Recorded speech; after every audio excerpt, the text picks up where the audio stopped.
新中国成立后，印度在尼赫鲁政府的指挥下一次次骚扰中国边境，对我边境军民造成很大的危害。我方一边积极进行协商，一边进行严肃警告，制止对方的无理行为。我方多次声明，如果尼赫鲁一意孤行，我方将向侵占我国领土的印军进行武装反击。苏联赫鲁晓夫和美国肯尼迪双认为中国不敢贸然开战，结果在1962年，毛泽东一声令下，开打。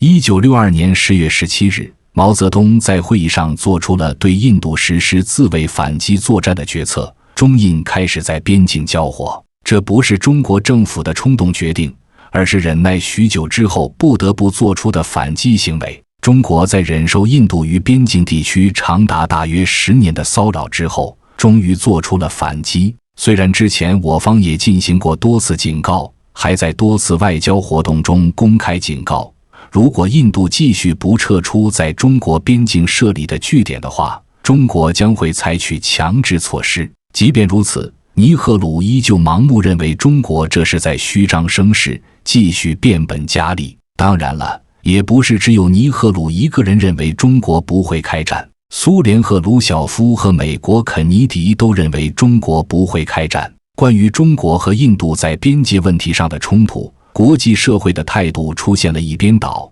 一致认为中国不会向印度开战。赫鲁晓夫自认为新中国的军事实力完全是依靠苏联发展起来的，而当时中苏关系已经发生变化，苏联和印度也有一定的合作关系。如果中国选择在这个时候和印度开战，从长远上来看根本就不现实。在得知中国准备和印度开战的想法后，苏联的赫鲁晓夫表示中国不会开战，让他们吃点苦头也是有好处的。中国的老大哥苏联为何会说出这样的话？这还得追溯到1958年。当时苏联提出在中国的领土和领海上建立中苏共有共管的长波电台和共同舰队，这一想法要想实现就侵犯了中国的主权，所以遭到了毛泽东和中国其他领导人的坚决拒绝。在我们看来，苏联实际上是想要以帮助中国为借口，从军事上控制中国，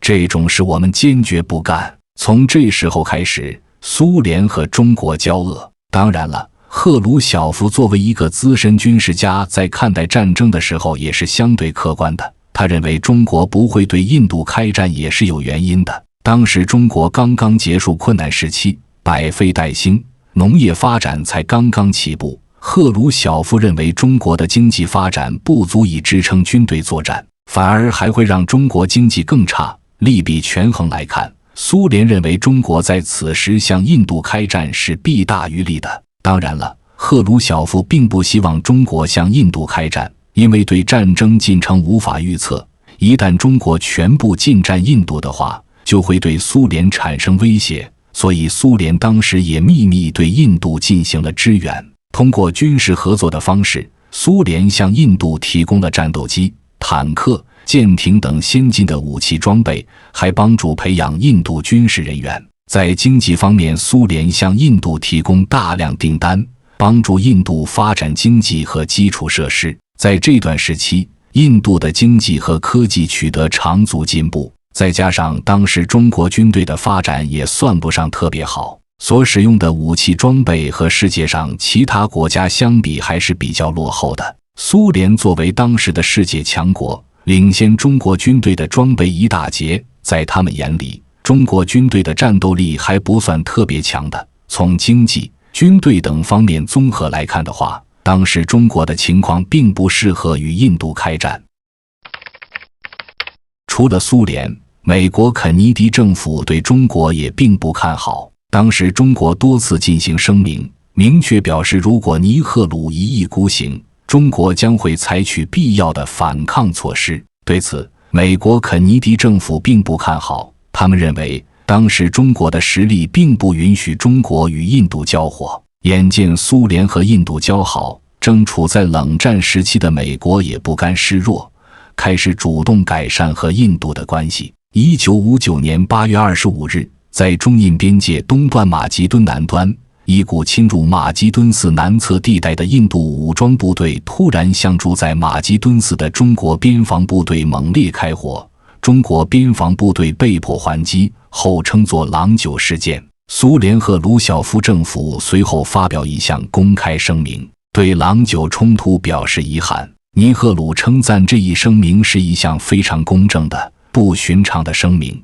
不仅如此，苏联还向印度出售用于喜马拉雅山地区修路的专用装备，卖给印度8架4引擎军队运输机，接着又提供了能在17000英尺高度空运人员和给养的直升机，用于解决印度在喜马拉雅山地区的后勤支援不力的问题。1962年，苏印还就苏联提供工厂最后在印度成批生产喷气式战斗机进行讨论。美国在这样的情况下也对苏联与印度的接近产生不安，着手调整对印政策。1957年，美国国家安全委员会通过的一份文件称，一个强大的印度将成为亚洲的典范，有利于遏制中国共产主义分子在南亚和东南亚的扩张。1959年12月，艾森豪威尔访问印度，与尼赫鲁举行会谈。他在美国政府高层会议上谈到美印关系时，用的是我们不受约束的双方必须互相支持。肯尼迪上台后，美印关系进一步发展。肯尼迪当时不希望也不认为中国有足够的实力向印度开战，如果是这样的话，那么他们对印度的扶持也将功亏一篑。肯尼迪认为当时的国际环境也并不利于这个刚刚成长起来的新国家贸然开战，对于中国在资本主义世界获得支持并没有任何益处。事实上，资本主义世界和我们所走的道路是完全不同的，他们所认为的中国不会开战，完全是站在旁观者角度考虑的，根本感受不到我们主权被侵犯者的情况，无法做到感同身受，当然会有错误观点。1951年2月，尼赫鲁趁新中国抗美援朝战争之机，派兵侵占西藏达旺地区，强迫一直在那里行使管辖权的中国西藏地方政府搬迁。到1953年，印度基本上侵占了中国西藏的门隅、洛隅、下察隅地区。1954年，印度政府在侵占的麦克马洪线以南、传统习惯线以北9万平方公里的中国领土建立起所谓的东北边境特区，并修正官方地图，第一次将麦克马洪线一直暗明的未经标定边界改标为已定界，使侵占的中国领土固定化、合法化。经过对中国的试探之后，当时尼赫鲁自大地认为中国不会对印度采取军事行动，根本没有想到中国会在1962年真的出兵向印军开火。1959年，在印度的怂恿之下，西藏爆发武装叛乱。尼赫鲁连续8次在印度议会上公开发表关于处理西藏问题的讲话，把中国军队镇压叛乱分子说成是悲剧，还假惺惺地对西藏农奴主表示同情，强调印度对西藏宗教和文化联系的感情。当时解放军正在解放西藏地区，西藏农奴主在此危难之际，对印度伸来的橄榄枝就像抓住救命稻草一般，唯命是从。1959年3月31日，西藏叛乱分子胁迫达赖喇嘛进入印度。同日，尼赫鲁就在他的新德里住宅的花园里接见了西藏叛乱分子，并对他们表示同情。尼赫鲁的做法让这群无家可归的人感受到了家的温暖，所以他们对中国的态度更加恶劣。该事件发生后不久，中国继续推进解放西藏事宜。西藏解放后不久，尼赫鲁向中国政府提出包括从来就是中国管辖下的阿克塞钦地区在内的约10万平方公里的领土要求。对于这样的无理要求，我们当然不会答应。计谋没有得逞，尼赫鲁也不再装了，彻底撕破脸皮。1959年10月25日，印军在中印边境西段地区派出60多名携带轻重机枪等武器的武装人员侵入空喀山口以南的中国领土，只有14人和只配备轻武器的中国巡逻队发动武装进攻，中国巡逻队被迫还击，后印军撤退。1959年11月7日，周恩来总理写信给尼赫鲁，建议为减少冲突，中印两国武装人员应立即从实际控制线各自后撤20公里。但尼赫鲁拒绝了这一建议，在中印交界敏感地区继续留驻印度武装力量。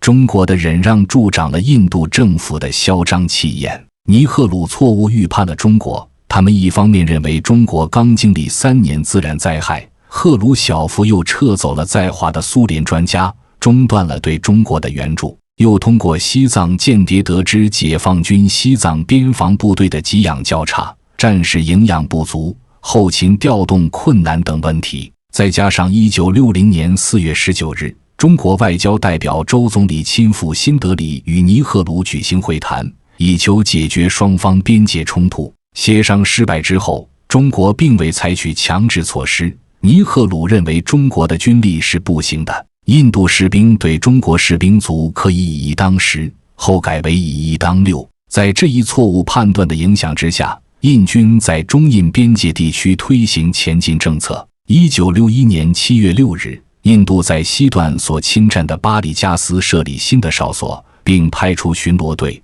1961年4月，印军侵入中国新疆阿克塞钦地区的奇普拉普河谷设立军事据点，7月又侵入加勒万河谷，进逼中国巡逻队。当时印度陆军总部在给西段印度部队的命令中，把原先只有遭到射击时才开枪的命令改为如果中国军队危险地迫近你们的阵地时就开枪。他们认为印度在和中国的边境冲突之中占据主动权，所采取的任何行动都非常强硬。中国军队面对印军的一次又一次挑衅，始终贯彻毛主席力争避免流血的指示，并未采取进一步行动。这一行为并没有换来尼赫鲁的以礼相待，反而让对方变本加厉。尼赫鲁甚至还在政府高层会议中大言不惭地说：“我们进行了冒险，我们前进了，我们还有效地制止了他们的进一步推进。”1962年10月5日，